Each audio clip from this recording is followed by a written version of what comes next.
去中心化借貸協議 Euler Finance 日前遭遇閃電貸攻擊，多種加密貨幣被盜，損失金額高達1.97億美元，幾乎抹去 Euler Finance 的年上價值，甚至牽連多個 DeFi 項目遭遇損失。這是加密貨幣市場今年內規模最大的黑客攻擊。目前 Euler Finance 已向黑客發出最後通牒，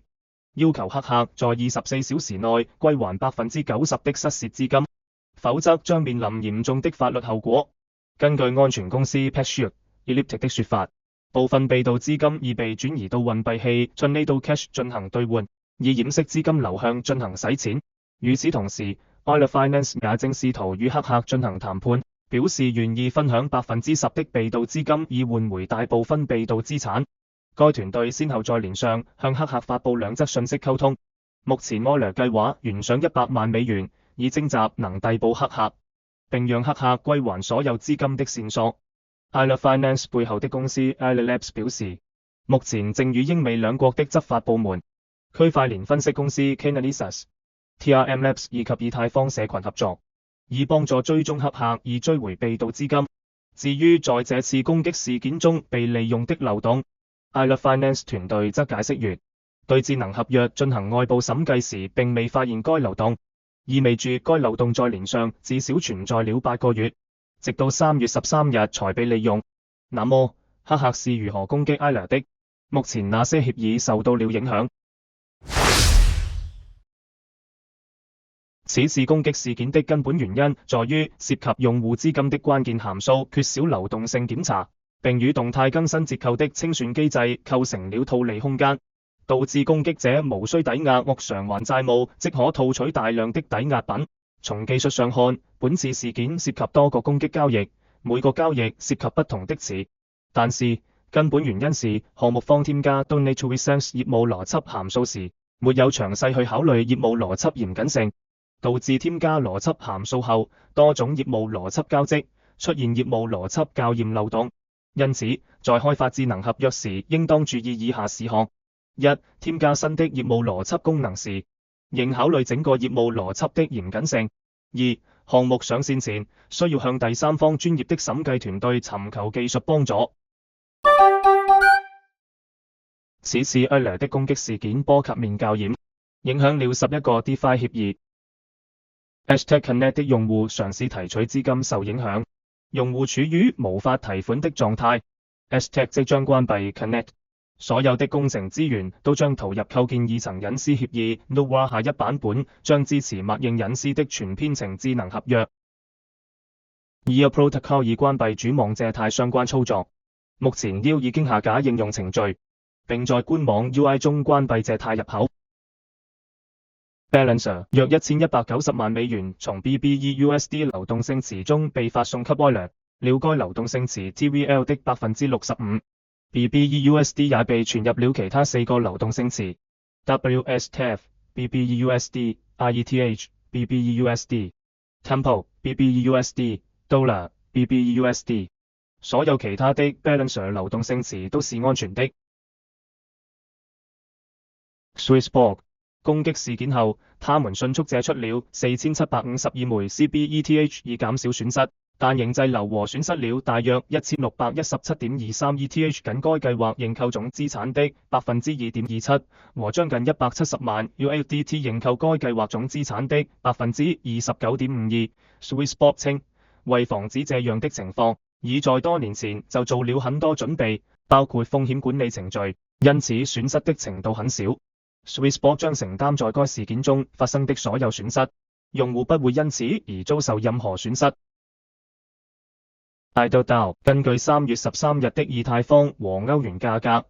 總共損失了價值約590萬美元的代幣。該團隊已暫停與 Euler 相關的所有 SDO 保險庫和 Yield Tranches， 以防止進一步的損失。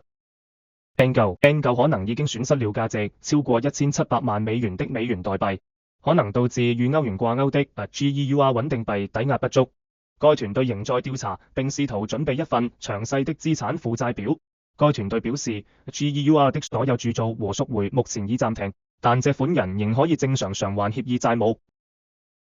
Yearn Finance 的總鎖倉價值 TVL 超過 4.23 億美元，他通過 Angle Protocol 和 Idle Finance 間接接觸 Euler， 損失了大約138萬美元。不過，該團隊表示，因 Treasury 將償付任何 Idle 和 Angle 未償付的壞賬。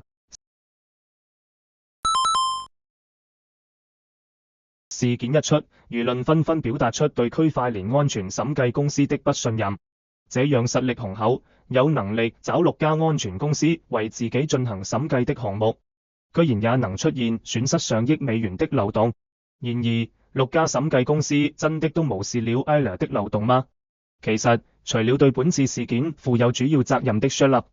其他6家公司都無需在本次事件中承擔責任。Sherlock 是一個智能合約保險服務與審計平台，共為 Euler 進行過3次審計。第一次於2021年12月由審計員 Chris Mitchell 完成，於2022年1月審計員 SHW9453 進行了更新審計，而最後一次審計正是由審計員 WatchPub 於2022年7月完成的，對引發此次攻擊事件的 EIP14 進行的審計。WatchPub 在 EIP14 的代碼中發現了7處問題，但並沒有發現此次事件的導火索 eToken Donate to Sales。事後 Sherlock 表示願意承擔責任，發起了450萬美元賠償計劃，目前已經賠付330萬美元。不過這與損失的2億美元相比，實在是微不足道的。與其說審計無用，本次事件更加凸顯了區塊鏈安全審計的重要性和目前審計流程的局限性。審計方的人為失誤、審計範圍的不明確和對新提案的審計，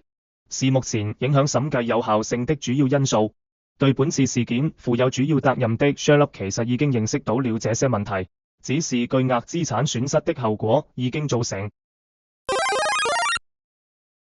最近，美國銀行接連被關閉，吸引了社會的主要關注，但年金方提醒大家，此次 Euler 被盜事件的影響不應被忽視。首先，雖然這次被盜損失的資產數額不是歷次被盜事件中最多的，但這些資產大多來自其他協議和平台 ，Euler 自有資產的佔比較少，因此一些過於依賴 Euler 的協議可能將不得不關閉。其次，被盜事件發生後，項目方 Euler 先試圖給黑客10%，但是並未收到任何回應。目前懸賞100萬尋找黑客訊息，但從黑客目前的表現來看，拿回被盜資金的可能性較低。我們注意到 Euler 作為 DeFi 中的明星項目之一，項目包含了很多的審計機制，但新增加的模塊審計較少，被黑客攻擊的新模塊甚至只有一個審計機制，成為了這次被盜的破口。最後，作為項目的普通參與者，需要盡量分散資產，選擇運行時間長、更新少、功能簡單、模塊耦合少的平台，來提高自己的資產安全性。